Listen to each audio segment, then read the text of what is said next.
Urumuri rw'amahoro rwamurikiye ibikorwa vy'ubwubako bw'ishure shingiro rya Giko riri ku mutumba Giko, komine yagutse ya Muramvya, intara yagutse ya Gitega kuri uyu wa gatatu igenekerezo rya 20 Munyonyo umwaka wa 2024. Abere Gashatsi icegera ca kabiri c'umukuru w'inama nshingamateka y'u Burundi yari yateye iteka ivyo birori, yasavye abenegihugu gukorera hamwe mu makoperative kugira ngo biteze imbere baje mu muco, kurwanya ubunebwe no kurwanya ibintazi. Urumuri benegihugu ruje kutumurikira kugira ngo tuve mu mwijima tuje mu muco w'iterambere, tuje mu muco wo kurwanya ubunebwe, tuje mu muco wo kuvavanura n'ingeso mbi zo kuja mu bintazi.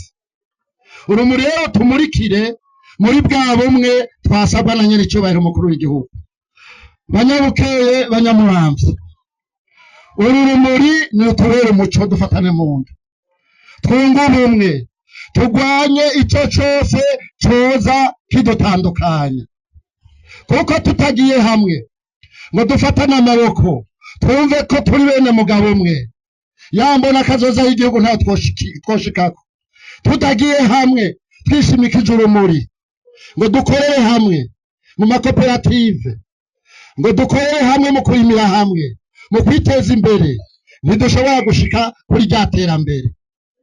Twaje ngaha turi kumwe n'ibibondo, turabona urwaruka bibondo buri mu mashuri, mwishimikize urwo rumuri kugira ngo namwe mwige mutegura akazoza kanyu, kuko iki gihugu cacu gihagaze kuri mwebwe. Twebwe aho muri twarahaciye, natwe turifuza ko ejo ari mwe muzoba mubazwa ivy'igihugu, ari mwe muzoba murongoye abatwara urumuri, nimwe muzovamwo babura amatari ba musitanteri, abashinga amateka. Mwumve ko iri shuri twaje kubafasha kugira ngo ryubakwe, ariyo isimbizo yanyu. Ntimusamare, kazoza kari mu minwe y'urwaruka rw'Uburundi. Ahasigaye bene gihugu, tugiye nk'uko yabivuze utwara urumuri, nk'uko n'umukuru w'igihugu yabishikirije, mu mezi makeyi twariyandikishije, tugiye kuja mu matora. Tuyitegurire nka kurya umunega n'umupfasoni wiwe bategura urubanza rw'ubugeni. Ntimwumve ngo amatora ngo mutangure guhinda umushitsi, kanatsinda mu matora tuyamaze nk'imyaka myinshi. Amatora tuyajemo dutekanye, umwe wese atora indongozi ifise aho izomushikana. Urumuri rw'amahoro rwamurikiye kandi ibikorwa vyo gushira isima mu birasi vy'ishure shingiro rya Cumba muri komine yagutse ya Kiganda.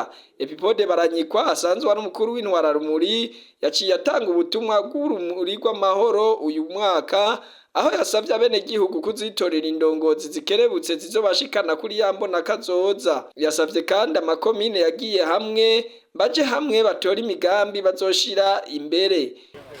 Twashitse rero n'intumwa zanye n'icubahiro umukuru w'igihugu cyacu cy'u Burundi, aho yaturungitse ati mugende mu makomine 42 agize iki gihugu cacu mu nteguro nshasha y'amategeko azogenga intwaro, kandi mushike muri izo ntara zitanu. Si kubusa rero arafise igituma, agira ati bwa mbere na mbere izo komine ni ihuriro y'ikomine zahoze ari komine z'igihugu cy'u Burundi, aho usanga ikomine imwe irimo zitatu, zibiri canke zine.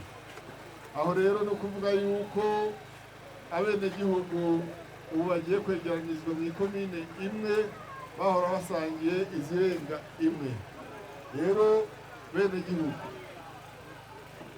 ndongozi, aha turi mu mwimenyerezo n'umwihwezo mushasha wo kumenyereza abarundi gukorera mu bumwe, wo kumenyereza indongozi gukorera mu bumwe, wo kumenyereza imvukira guhurira muri ubwo bumwe bushasha.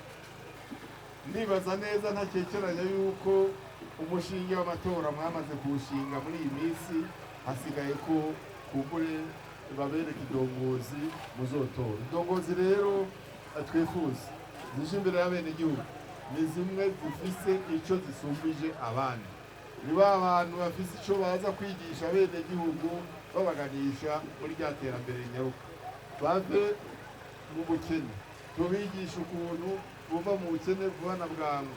Umwenegihugu ku giti ciwe mu rugo rwiwe niyamara kuba ariko aratera imbere ava mu bukene, ntankeka ko n'igihugu kizoba kiriko kiratera imbere, kuko burya umuryango niryo soko ry'iterambere.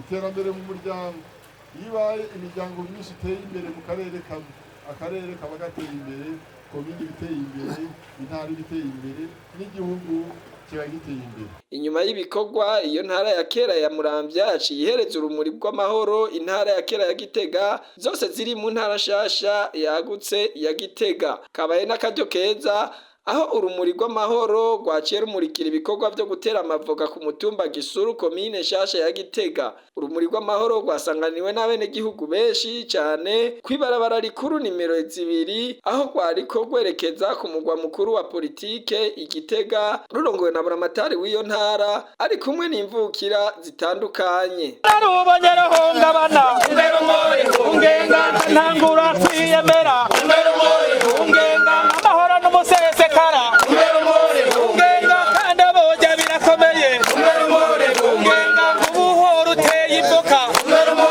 ungenga kandi urazi zirazimvye ungenga nzozishora mu mahanga ungenga kuri kose nzoyaronka ungenga amafaranga y'injabuka ungenga kuri kose nzotunga. Radio television